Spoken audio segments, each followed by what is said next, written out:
बिस्मिल्लाहिर्रहमानिर्रहीम अस्सलाम वालेकुम। आज मैं आपके साथ मज़ेदार से कद्दू गोश्त की रेसिपी शेयर करने जा रही हूँ जो कि बहुत ही आसान सी रेसिपी है। तो चलें जी इस मज़ेदार सी और ठंडी सी रेसिपी को शुरू करते हैं। सबसे पहले मैंने यहाँ पे कद्दू लिए हैं। कद्दू आप देख सकते हैं कि मेरे पास कितने फ्रेश हैं। कद्दू वैसे भी ठंडा होता है, इसलिए गर्मियों में इसका इस्तेमाल ज़्यादा किया करें। और कद्दू को तो हमारे नबी पाक सल्लल्लाहु अलैहि वसल्लम ने भी बहुत ज़्यादा पसंद किया है, इसलिए इसके बेशुमार फ़वाइद हैं। कटर की मदद से मैंने इसका छिलका उतार लिया है और इसको मैंने मोटे मोटे टुकड़ों में काट लिया है। अब मैं इसको बॉईल करूंगी। कढ़ाई में पानी डालूंगी, कद्दू डालूंगी और इसको बॉईल होने के लिए रख दूंगी। सब्जियों को गोश्त के साथ बनाने के भी सबके अपने मुख्तलिफ तरीके हैं, लेकिन अगर आप एक दफ़ा मेरे बताए हुए तरीके को फॉलो करेंगे तो आपका कद्दू गोश्त बहुत ही मज़े का बनेगा। कद्दू यहाँ पे अच्छे से बॉयल हो चुका था। मैंने इसको चॉपर में डाल के अच्छे से मैश कर लिया है। अब दूसरी तरफ मैंने गोश्त लिया है। गोश्त मेरे पास बीफ का है। अब मैं इसमें 3 से 4 अदद मीडियम साइज़ के प्याज डाले हैं। एक अदद टमाटर है, हरी मिर्ची हैं और अदरक है और मेरे पास है लहसुन। लहसुन को भी मैंने साबुत ही डाल दिया है। अदरक टमाटर और हरी मिर्च को मैंने चॉपर में डाल के उसका पेस्ट बना के डाला है। थोड़ा सा पानी डालूंगी।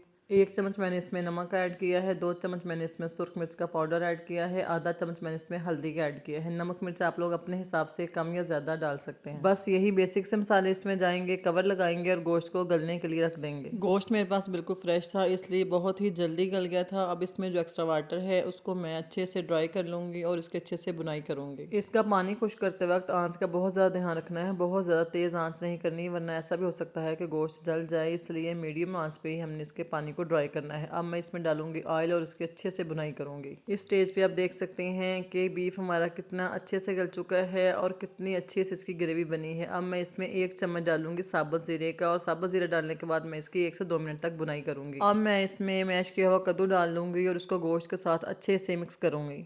कद्दू डालने के बाद आंच का आपने बहुत ज़्यादा ध्यान रखना है। अगर आंच तेज़ होगी तो कद्दू नीचे से जल जाएगा, क्योंकि पहले ही बॉयल है और अच्छे से मैश हुआ हुआ है, इसीलिए हमने आंच को बिल्कुल लो कर देना है। जैसे ही गोश्त का सारा फ्लेवर कद्दू में आ जाएगा आंच को हम बंद कर देंगे। देखिए इसने घी छोड़ दिया है और हमारा मज़ेदार सा कद्दू गोश्त हो चुका है तैयार। आपको मेरी ये सिंपल सी रेसिपी कैसी लगी कमेंट में ज़रूर बताइएगा। वीडियो पसंद आई हो तो वीडियो को लाइक कर लें, चैनल को सब्सक्राइब कर लें और बेल आइकन के बटन को भी ज़रूर प्रेस कर दें, ताकि आपको मज़ीद इस तरह की नई नई रेसिपीज़ देखने को मिलती रहे। अपना और अपनी फैमिली का रखिएगा ढेरों ख्याल। मुझे इजाज़त दें, मिलते हैं नेक्स्ट वीडियो में एक नई रेसिपी के साथ। अल्लाह हाफिज़।